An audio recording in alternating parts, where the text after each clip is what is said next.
Iraq and Kuwait, two bordering Middle Eastern countries, have had turbulent relations with each other since Kuwaiti independence in 1961. The tensions culminated into an Iraqi invasion on August 2, 1990, and the subsequent Gulf War. The war caused substantial, horrifying effects on the natural world, primarily due to oil fire and spill under a scorched earth policy. President Saddam Hussein of Iraq, the leader during the Kuwait invasion, is here with us today. My pleasure. Mr. President, why did you invade Kuwait? Well, my administration firmly believes that Kuwait is an inherent part of Iraq, which was separated by evil British imperialism. We are merely reclaiming territory which rightfully belongs to us. How would you respond to allegations claiming that Iraq only invaded due to Kuwait's abundant oil resources? Fake news! But off the record, Kuwait has been raping our oil revenues by increasing crude oil production and driving down oil prices. We have lost $14 billion a year, and this means we can't pay off our Iran-Iraq war debts. I'm just doing what's right for my country, right for my people, and right for Iraq's economic future. Is that wrong? In response to the invasion, a UN coalition led by the US authorized the Operation Desert Storm to remove the Iraqi force from Kuwait on January 17, 1991. The operation quickly concluded with a UN victory on February 28, 1991. Your decision to engage in a scorched earth policy that is an intentional destruction of the natural environment is widely criticized. What did you authorize exactly? Look, I had no choice. If Iraq could not take back what was ours, then no one else can. So I authorized the discharge of 6 to 8 million barrels of oil into the Persian Gulf.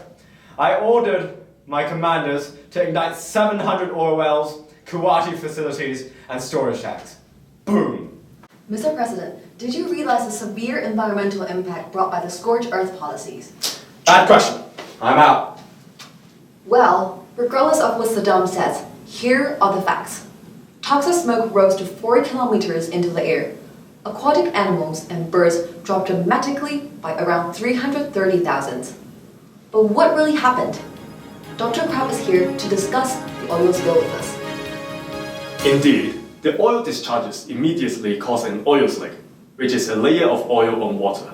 The oil slick moves southward to Saudi Arabia and the UAE.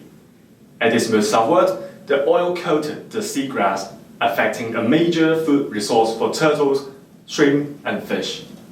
For example, the total biomass of the Saudi Arabian prawn dropped by 75% in 1 year. Ingesting the oil also caused fishes to suffer from reduced growth, enlarged livers, and reproduction impairments, which negatively affected the population in the long term. The oil spill affected marine biodiversity and terrestrial biodiversity. 700 kilometers of coastline from Kuwait to Saudi Arabia was covered with oil, with half of the salt marshes and mangroves on the upper shores eradicated. This also meant that the habitat of wintering seabirds were contaminated. Their feathers were soaked in oil, which destroyed their insulating ability and caused hypothermia. Others died from ingesting oil while preening and from inhaling toxic fumes.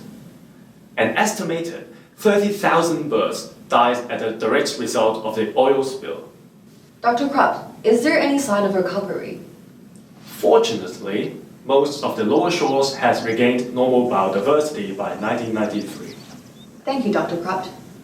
The Kuwait oil fire and spill was a unique situation in which environmental damage was the objective of the conflict, rather than an indirect effect. Although the recovery was a success, there is still more we can do for conservation.